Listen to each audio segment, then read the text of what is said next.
چونکہ ہمارے بہت زیادہ سننے والے وہ ہیں جو کاروبار سے جن کا تعلق ہے، کچھ لوگ وہ ہیں جو امپورٹ ایکسپورٹ کا کام کرتے ہیں، تو ایک بڑی خوبصورت ججمنٹ آئی تھی جو میں نے آپ کے ساتھ چاہا کہ آپ کے ساتھ شیئر کریں۔ دوسری جانب اسلام آباد میں بلدیاتی انتخابات، یہ وہ بدقسمت انتخابات ہیں جو 31 دسمبر 2022 کو ہونے تھے، اور عدالت کی جانب سے اسلام آباد ہائی کورٹ نے کہا تھا کہ آپ نے 31 دسمبر کو انتخابات کروانے ہیں۔ الیکشن کمیشن کے کان پر جوں تک نہ رینگی، اور جنہوں نے سپریم کورٹ کا فیصلہ نہ مانا وہ اسلام آباد ہائی کورٹ کے جسٹس محمد رباب طاہر کا فیصلہ کیوں مانتے؟ پھر ان کو پتا تھا عامر فاروق صاحب بیٹھے ہیں، تو انہوں نے ایک ہفتے کے بعد انٹرا کورٹ اپیل فائل کی۔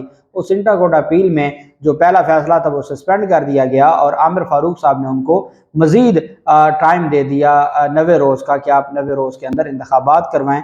وہ 90 روز کیا گزرنا تھے، 7 ماہ گزر گئے، انتخابات نہ ہوئے۔ نہ چیف جسٹس عامر فاروق نے دوبارہ اس کے اوپر کوئی ایکشن لیا ہے، نہ ہی چونکہ پاکستان تحریک انصاف کو تو انہوں نے سارے جو ان کے رہنما ہیں ان کو تو یا وہ گرفتار ہیں یا وہ روپوش ہو چکے ہیں، تو کس نے جا کے پٹیشن دائر کرنی تھی؟ پہلے تو علی نواز امان اور پاکستان تحریک انصاف چونکہ تگڑے اس وقت پوزیشن میں تھے، انہوں نے کلین سویپ کرنا تھا اسلام آباد کے بلدیاتی انتخابات میں، تبھی انہوں نے کیا کیا، اگر وہ پہلے 100 یونین کونسل تھی تو 125 یونین کونسل کر دیں، الیکشن کمیشن کو موقع مل گیا اور انتخابات نہ ہوئے۔ اب جو عامر فاروق صاحب ہیں ان کے فیصلے پر بھی عمل درآمد نہیں ہوا، الیکشن کمیشن کمٹمنٹ کر کے بھی انہوں نے انتخابات نہیں کروائے، لیکن مجال ہے کہ ان کے خلاف کارروائی ہو۔ اسلام آباد اور پنجاب میں بلدیاتی انتخابات کے حوالے سے اب الیکشن کمیشن نے اجلاس طلب کیا ہے 2 اگست کو۔ سیکرٹری داخلہ چیف کمشنر اور آئی جی اسلام آباد کو اجلاس میں شرکت کرنے کی ہدایت کی گئی ہے۔ پنجاب میں بلدیاتی انتخابات کی حتمی تاریخ پر مشاورت اور شیڈول کے حوالے سے یہ اجلاس طلب کیا گیا۔ الیکشن کمیشن نے جو پنجاب میں بلدیاتی انتخابات ہیں اس کے لیے 3 اگست کو اجلاس طلب کیا گیا ہے۔ اسلام آباد میں جو بلدیاتی انتخابات ہیں اس کو 2 اگست کو اجلاس طلب کیا گیا ہے۔ پنجاب میں الیکشن کمیشن نے نگران وزیر اعلیٰ پنجاب، چیف سیکرٹری اور آئی جی پنجاب کو اجلاس میں شرکت کے لیے مراسلہ لکھا ہے۔ اب نگران حکومت کا کوئی کام نہیں ہے کہ وہ بلدیاتی انتخابات کروائے۔ نگران حکومت آئی تھی جو صوبائی انتخابات کروانے کے لیے، جو وہ نہیں کروا سکے۔ اب یہ چاہتے کیا ہیں کہ اس وقت جب پاکستان تحریک انصاف کو انہوں نے اتنا زیادہ جو دبا دیا ہے کہ اب ان حالات میں ایک بلدیاتی انتخابات کروا کے بھی 5 سال کے لیے اپنے لوگ منتخب کروا لیں، اور دوسری طرف تو ابھی ان کا دھیان جاتا نہیں ہے کسی صورت بھی۔ تو اس پر الیکشن کمیشن کا کہنا ہے کہ الیکشن کمیشن کی پنجاب اور اسلام آباد بلدیاتی انتخابات کے حوالے سے تمام تیاریاں مکمل ہیں۔ الیکشن کمیشن سٹیک ہولڈرز کی مشاورت سے پنجاب اور اسلام آباد میں بلدیاتی انتخابات کی تاریخ کا اعلان کرے گا۔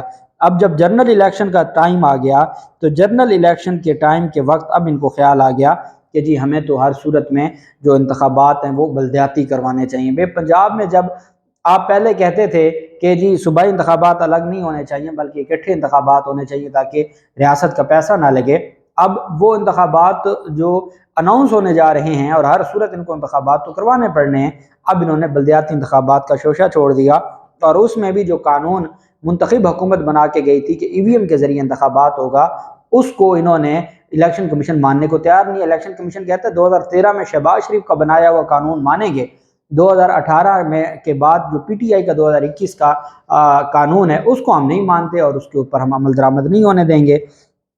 اور اس وجہ سے ایک لاہور ہائی کورٹ میں درخواست بھی دائر کروائی گئی ہے نون لیگ کی جانب سے۔ لاہور ہائی کورٹ میں ایک درخواست دائر کی گئی جسٹس رسال حسن سید صاحب کی عدالت میں جو ہے وہ درخواست تھی، اور درخواست گزار نے کہا کہ نگران حکومت صرف روزمرہ کے معمول چلا سکتی ہے، نگران حکومت کے پاس عوامی مینڈیٹ نہیں ہوتا، وہ پبلک فنڈز کو استعمال نہیں کر سکتی۔ عدالت سے استدعا ہے کہ نئی گاڑیوں کی خریداری کا نوٹیفیکیشن کالعدم قرار دے۔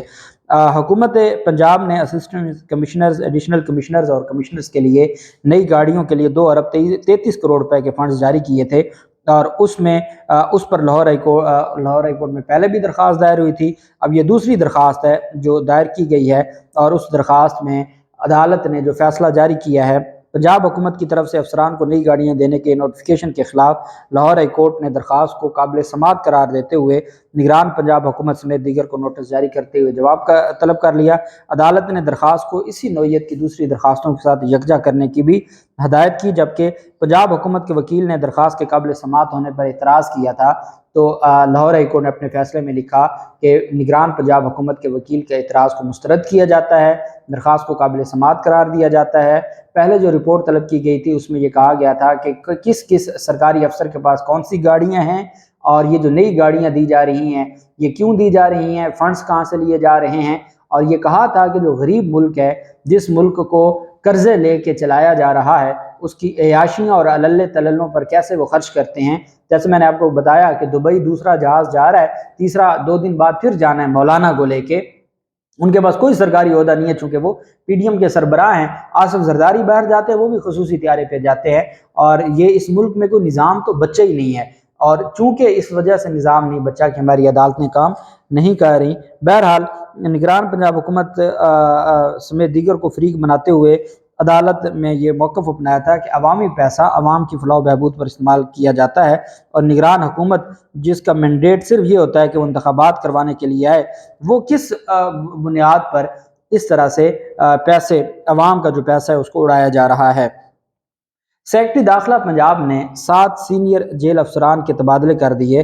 پنجاب حکومت کے جاری کردہ نوٹیفکیشن کے مطابق محمد مدثر کو additional superintendent central jail Multan, Abdul Saboor کو superintendent district jail Pakpattan, Muhammad Ayub کو additional superintendent central jail Gujranwala, Aftab Ahmad کو ایڈیشنل سپرنٹینڈنٹ جیل راولپنڈی لگایا گیا ہے، Inayat Ullah deputy superintendent executive district jail Multan اور Arif Nisar deputy superintendent executive district Jhang مقرر کیا گیا ہے۔ Subah Khan Javed deputy superintendent development Jhang ذمہ داریاں نبھائیں گے۔ تمام جیل افسران کے تبادلے کیے گئے ہیں۔ تبادلے ایک تو جب نگران حکومت آ جائے تو نگران حکومت کے پاس تقرری اور تبادلوں کا مینڈیٹ نہیں ہوتا۔ دوسرا، انہوں نے ان جیلوں میں جہاں پاکستان تحریک انصاف کے رہنما اور کارکنان بڑی تعداد میں قید ہے، وہاں پر اپنی مرضی کے چن کے انہوں نے افسران کو لگا دیا ہے۔ مقصد کیا ہے وہ میں بھی جانتا ہوں اور آپ بھی جانتے ہیں، اور چونکہ ہمارے ہاں زبان بندی کا اتنا بڑا چونکہ آئین تو معطل ہو چکا ہے، آئین میں جو آرٹیکل تھے جو فریڈم آف ایکسپریشن کی بات کرتے تھے، جو تنقید کی بات کرتے تھے، جو آپ کو اپنا موقف دینے کی بات کرتے تھے، تو وہ ختم ہو چکا ہے، معطل ہو چکا ہے۔ ہماری عدالتیں اس بات پر یقین کر کے بیٹھ گئی ہیں کہ جی ہماری کوئی ذمہ داری نہیں بنتی، اور اس وجہ سے عوام کو بھی اب یقین کر لینا چاہیے۔ اللہ پاک پاکستان کامیاب و ناصر ہو۔ بہت شکریہ۔ اللہ حافظ۔ پاکستان زندہ باد۔